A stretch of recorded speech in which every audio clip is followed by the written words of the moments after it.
It's not what happens to you, but how you react to it that matters. What if you could possess an ancient key, a secret held by the Stoics that could render you immune to the chaos and emotional turmoil stirred by difficult people? Imagine wielding such a tool, a kind of mental armor that shields you from the negative energy others might cast your way. This is not some relic of ancient history. It is a living, practical strategy that can transform your life, starting today. Whether you are contending with a challenging boss, a frustrating family member, or anyone who seems to drain the very life from you, the wisdom of Stoicism offers a powerful path forward. In the moments to come, we will delve deep into these principles, learning how to apply them not merely to survive, but to thrive in the face of adversity. This is about more than just coping. It is about forging a life of peace, resilience, and profound personal freedom. So, if you have ever felt weighed down by the negativity of another, or if you are simply seeking a more tranquil existence in this hectic world, you are in the right place. Let us embark on this journey together, armed with the timeless wisdom of Stoicism, and unlock the secrets to maintaining your serenity, no matter what life may bring. If you have found your way here, consider that you are seeking a different path from the majority. You are an exception. Now, I invite you to act like one. Be present with this wisdom, for it holds the power to reshape your world. 1. Diminish their role in your life. This principle is about drawing a line in the sand, deciding just how much power we allow external forces, specifically a narcissist, to have over our inner peace. As Marcus Aurelius once wrote, "You have power over your mind, not outside events." Realize this, and you will find strength. This profound statement echoes with truth when we face the challenge of a narcissist. It reminds us that our true power lies not in changing them, an effort often beyond our control, but in mastering how we respond to them. In this context, our true domain of control is our reaction, our emotions, and the amount of mental real estate we cede to them. This is no simple task, especially when emotions run high and the person in question plays a significant role in our lives, be it a family member, a partner, or a colleague. Seneca offers a complementary insight. We suffer more often in imagination than in reality. So much of the anxiety we feel is amplified by our fears of what they might say or do next. By applying Seneca's wisdom, we learn to distinguish between the actual impact of their actions and the additional suffering we create in our own minds. This doesn't trivialize the challenge. Rather, it empowers us to reclaim our mental space by focusing on present reality, not on worst-case scenarios. Imagine you are carrying a backpack. With every negative interaction, every manipulative attempt, every hurtful comment, a heavy stone is dropped inside. It is exhausting. It slows you down. Stoicism teaches us that we have the power to stop adding these stones.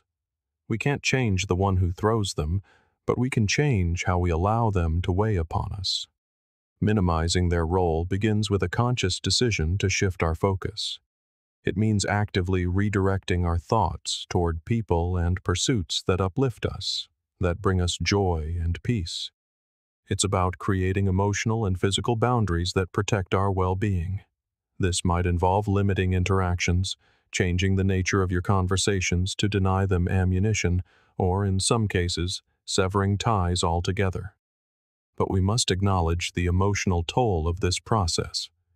Stoicism is not about suppressing feelings. It is about acknowledging them, understanding them, and then making a rational decision on how to proceed. When dealing with a narcissistic parent or sibling, you are grappling with the loss of the loving relationship you deserve. It is a form of grief, and it is vital to allow yourself to move through it. Seek therapy. Find solace in creative expression. Lean on supportive friends. These are not just steps away from negativity, but steps toward healing and growth. By embracing Stoicism, we learn to fortify our inner citadel, that internal sanctuary of peace and resilience. When we diminish a narcissist's role, we are not acting out of spite. We are choosing to prioritize our own mental health. We are deciding that our peace of mind is paramount, and we will not allow anyone to disturb it. Remember that it is okay to feel hurt, to grieve, and to seek help. What matters is that you are taking steps toward a healthier, happier you, with a fortified inner citadel that no external chaos can breach. 2. Challenge their idealized self. Narcissists construct a grandiose facade, an illusion of superiority built on charm, intelligence, or success. This facade is not just for show. It is a shield, protecting them from their own deep-seated vulnerabilities. When we begin to see through this illusion, we are not acting out of malice. We are engaging in a Stoic practice of seeking truth, of peeling away layers of pretense to reveal the reality beneath. How do we do this? First, we must anchor ourselves in the Stoic principle of indifference, distinguishing between what is within our control and what is not. Our goal is not to change the narcissist, an outcome beyond our power, but to change our perception of them, and in doing so, reduce their hold over our emotions. When you see them flaunting their exaggerated self-image instead of direct confrontation, you might choose to subtly question their narratives. It could be as simple as asking, "How did you come to that conclusion?" Or, "Can you tell me more about that?" These questions, posed with genuine curiosity and not judgment, can prompt a moment of reflection, both for them and for those around them. It is crucial, however, to approach this with caution. The Stoic philosophy teaches us to avoid confrontations that disturb our inner peace. We must strive to maintain our tranquility, regardless of external provocations. This means knowing when to engage and when to withdraw, always prioritizing our own serenity. By adopting a stance of detached curiosity, you are not attacking their self-image, but inviting an exploration of the truth. This gentle, reflective inquiry can gradually deflate their grandiose perceptions. In doing so, you will find their influence over you diminishes, allowing you to see the situation with greater objectivity. This strategy aligns with the Stoic practice of prosoche, or attentive awareness, where we remain fully present and conscious of our thoughts and actions. By maintaining this mindfulness, we can navigate these interactions with grace, staying true to our values and our pursuit of tranquility. Challenging their idealized self is about seeking truth in a compassionate, non-confrontational way. It is about gently uncovering the reality behind the facade, guided by the Stoic virtues of wisdom, courage, and temperance. In doing so, we not only protect our own peace of mind, but also offer, however indirectly, an opportunity for self-reflection. 3. Pursue personal growth through therapy. The journey of self-awareness and healing is not a passive one. It requires active participation, courage, and a willingness to confront uncomfortable truths. This path is not about changing the narcissist. It is about focusing on ourselves, our growth, and our well-being. Stoicism, with its deep roots in self-awareness, aligns perfectly with the therapeutic journey. It encourages us to look inward, to understand our reactions, and to clarify the values that guide us. Seneca's wisdom resonates deeply here. No person has the power to have everything they want, but it is in their power not to want what they don't have, and to cheerfully put to good use what they do have. In the context of therapy, this means seeing our pain not as a permanent fixture, but as a challenge from which we can grow. It is about shifting our focus from external validation, especially from those who cannot provide it, to internal validation and self-compassion. Therapy offers a sanctuary for this growth. It is a space where we can explore our experiences without judgment, heal the wounds inflicted by toxic relationships, and recognize our inherent worth, independent of anyone's approval. In therapy, we engage in an act of Stoic reflection, examining our lives through a lens of wisdom. We question the beliefs that tethered us to toxic dynamics and reclaim our autonomy. But therapy is more than detachment. It is about building something new within ourselves.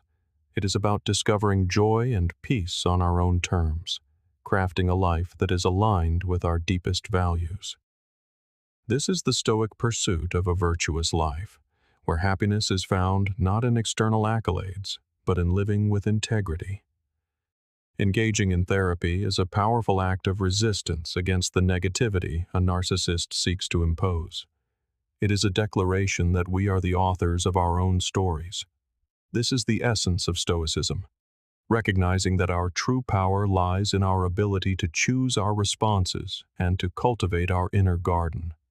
This journey requires bravery, yet it is a path filled with hope. As we peel away the layers of pain, we uncover the resilient, vibrant self that has always been waiting. Through therapy, we learn the ultimate Stoic freedom, the freedom that comes from within. It is the freedom to choose our attitude, to respond with wisdom, and to live a life that reflects our truest self. This process is a testament to our resilience, a reminder that we have the power to cultivate peace, joy, and fulfillment from within. 4. Protect your mental space by controlling your reactions. Stoicism teaches a fundamental truth. While we cannot control external events or the actions of others, we have absolute dominion over our internal world, our thoughts, reactions, and emotions.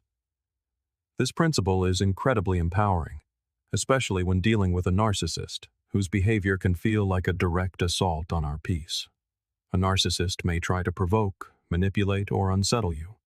The instinct is to respond in kind, to defend, to engage in the conflict. But this is precisely where Stoicism offers another path, one of calmness, detachment, and inner tranquility. To control your reactions is not to suppress your feelings. It is to acknowledge your emotions, and then to make a conscious decision about how you wish to respond. This might mean taking a moment to breathe before you speak.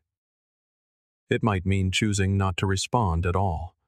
The key is the realization that your power lies in that choice. You are the gatekeeper of your own mind. This strategy requires mindful practice. It means developing a keen awareness of your emotional triggers. Stoic exercises, such as journaling or meditation, can be invaluable here. They allow you to step back, view the situation with rationality instead of raw emotion, and choose a response that aligns with your desire for peace. By refusing to play their game, by choosing calmness over conflict, you are practicing the virtue of apatheia, not an absence of feeling, but freedom from disturbance. You are embodying the Stoic ideal of maintaining your equanimity in the face of provocation. This is not passivity. It is an active, deliberate stance that declares, "I am the master of my soul. Your actions cannot penetrate the fortress of my mind unless I allow them to." It is a reclamation of your power. In embracing this strategy, we cultivate a deeper resilience. We learn to navigate the world with a calm assurance, knowing that our inner peace is unassailable. This is the ultimate freedom, the freedom to live in accordance with our principles and maintain our tranquility, no matter the challenges we face. As we conclude our journey today, remember this: your peace of mind is your sanctuary, a fortress that no external force can breach without your consent. The strength you seek is not outside of you. It is within you, waiting to be nurtured. I now invite you to continue exploring these profound concepts by watching one of the playlists on your screen. Dive deeper into the philosophy that can transform your life. If you found value in our discussion, please consider subscribing to our channel, sharing this video, and giving it a like. Your support helps us spread these timeless lessons. Let us continue this journey of personal growth and empowerment together. Remember, You are not alone on this path. Thank you for watching and being a part of the Stoic Journal community. Until next time, keep cultivating your inner fortress.